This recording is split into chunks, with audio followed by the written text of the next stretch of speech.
Bonjour, cette leçon va expliquer la notion de besoin en fonds de roulement, qui est une notion utile notamment pour bien comprendre l'analyse fonctionnelle du bilan. Alors pour pouvoir appréhender cette notion, nous allons étudier successivement le cas d'entreprise commerciale et le cas d'entreprise industrielle.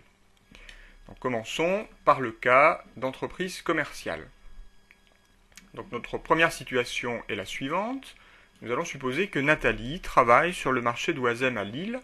Elle vend des épices et des condiments, les produits lui sont livrés chaque quinzaine, elle règle son fournisseur à 30 jours, sa durée moyenne de stockage est de 1 mois et demi et elle encaisse ses ventes au comptant.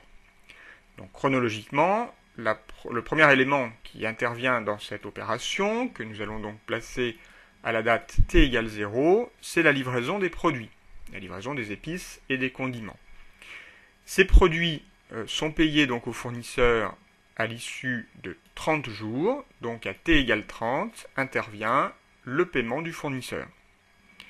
Ces mêmes produits sont stockés pendant 1 mois et demi, donc à partir du moment où elle a été livrée, c'est-à-dire pendant 45 jours. Donc à la date t égale 45, intervient la vente des produits. Les clients payant les ventes au comptant, le paiement intervient également à la même date, t égale 45. Donc le cycle d'exploitation correspond en fait à l'ensemble des opérations courantes qui vont se renouveler de manière régulière dans le temps. Donc schématiquement, sur notre axe des temps, il correspond au délai qui s'écoule entre les deux opérations extrêmes apparaissant sur le schéma.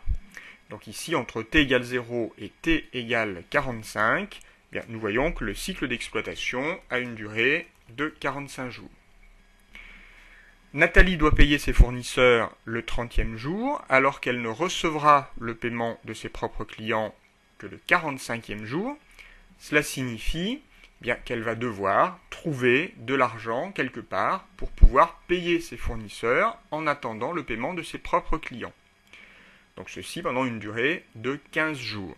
Donc cela correspond à un besoin de financement, donc dans notre exemple d'une durée de 15 jours.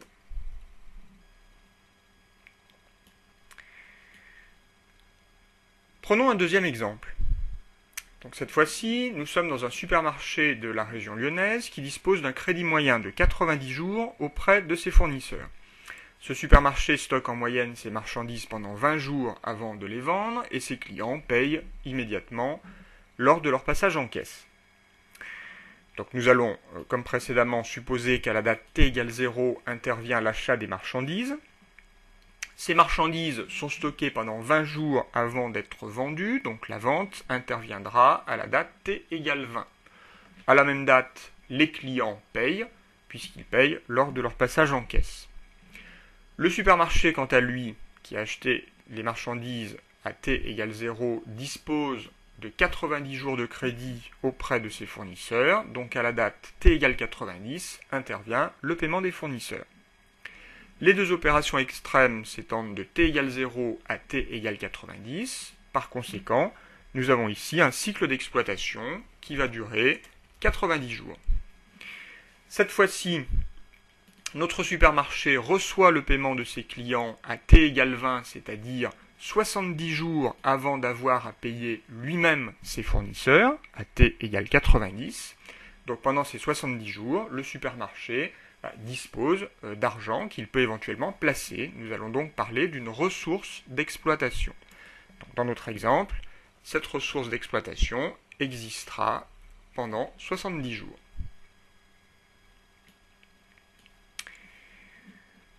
Voilà pour le cas des entreprises commerciales. Faisons la même chose maintenant dans le cas d'entreprises industrielles. Donc notre première situation est la suivante. Un boulanger achète sa farine qu'il paye à 30 jours.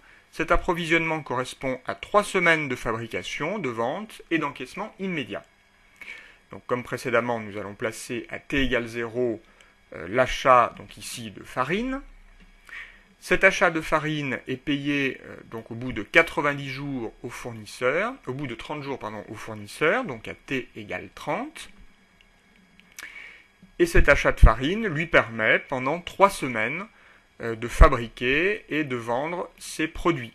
donc de la date t égale 0 jusqu'à la date t égale 21 jours, va intervenir la fabrication et la vente des produits. Ces produits sont payés comptant par les clients. Donc ici, nous avons un cycle d'exploitation qui s'étend de t égale 0 jusqu'à t égale 30. Donc il a une durée de 30 jours. Notre boulanger perçoit le paiement de ses clients avant d'avoir à payer lui-même son fournisseur. Par conséquent, il dispose d'une ressource d'exploitation.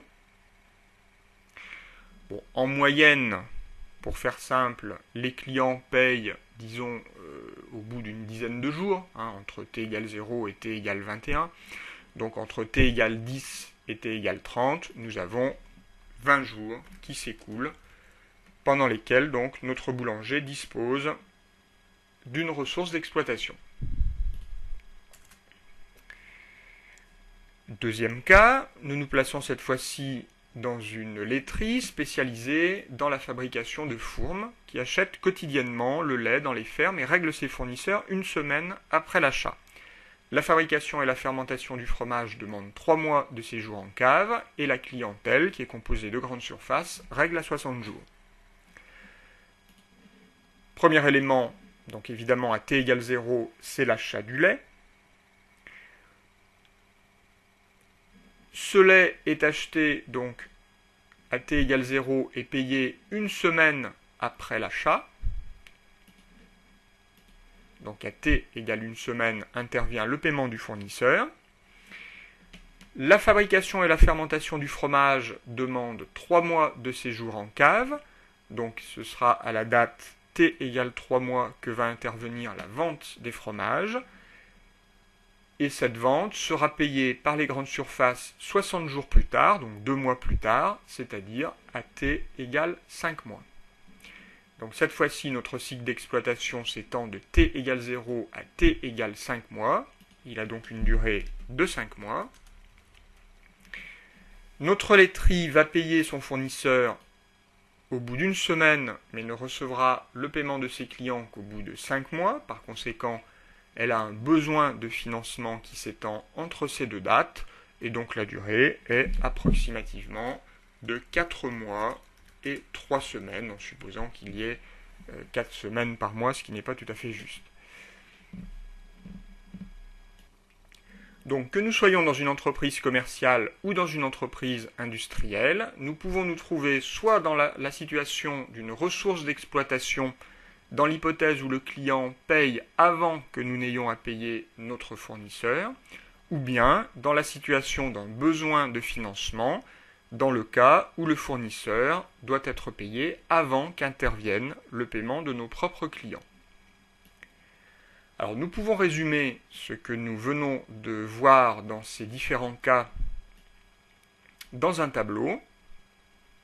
Donc ce tableau-là, alors nous allons l'illustrer de manière très arbitraire en prenant le dernier cas que nous avons traité. Et nous allons regarder donc comment évolue notre besoin de financement dans un premier temps lorsque la durée de stockage augmente, lorsque le crédit client augmente et lorsque le crédit fournisseur augmente. Bien. Alors, si la durée de stockage augmente, eh bien, dans mon cas qui est ici, cela signifie que ma vente de fromage va intervenir plus tardivement. Si elle intervient plus tardivement, cela signifie que mon besoin de financement va augmenter, puisque cela aura également une incidence sur le paiement des clients qui va être décalé dans le temps. Donc ma flèche bleue, en fait, sera décalée vers la droite. Donc, si la durée de stockage augmente, le besoin de financement augmente. Si le crédit client augmente, bien, si le crédit client augmente, c'est la même situation. Les clients vont payer plus tardivement, par exemple au bout de 6 mois. Et par conséquent, ma flèche bleue va s'agrandir, donc mon besoin de financement va également augmenter. Si le crédit fournisseur augmente, eh bien, si le crédit fournisseur augmente, cela signifie Au lieu de payer au bout d'une semaine, je vais payer plus tard. Donc j'ai la pointe gauche de ma flèche bleue qui va être décalée vers la droite et par conséquent, mon besoin de financement va diminuer.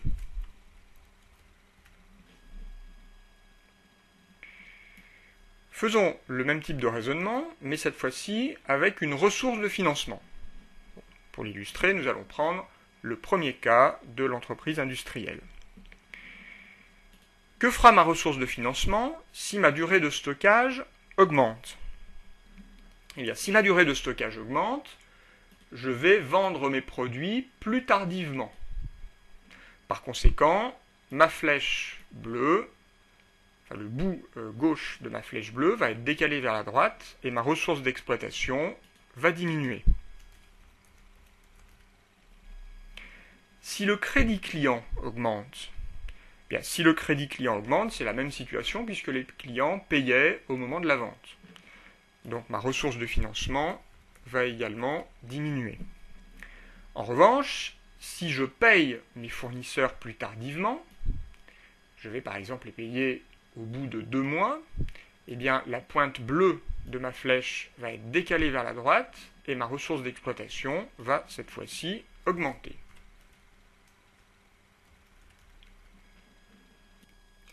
Dans nos exemples, nous avons calculé notre besoin de financement et notre ressource de financement en nombre de jours. En fait, ce qui va nous intéresser pour analyser le bilan de notre entreprise, c'est de calculer ce besoin ou cette ressource de financement en euros. Alors nous pouvons, disons dans un premier temps, donner une formule approximative de ce besoin en fonds de roulement en disant qu'il est égal au montant des stocks plus le montant des créances clients moins le montant des dettes fournisseurs. Alors nous pouvons vérifier que cette formule est cohérente avec les observations que nous avons faites dans le tableau précédent. En effet, si les stocks, le montant des stocks et le montant des créances augmentent, alors notre besoin en fonds de roulement, d'après cette formule, sera plus élevé, et donc le besoin de financement sera plus élevé. Donc plus notre BFR est élevé, c'est-à-dire si le BFR en fait est positif, nous aurons un besoin de financement. Inversement, plus le crédit fournisseur, donc plus les dettes fournisseurs seront élevées, plus le BFR sera faible. Bon, il pourra même être négatif et représenter dans cette hypothèse une source de financement.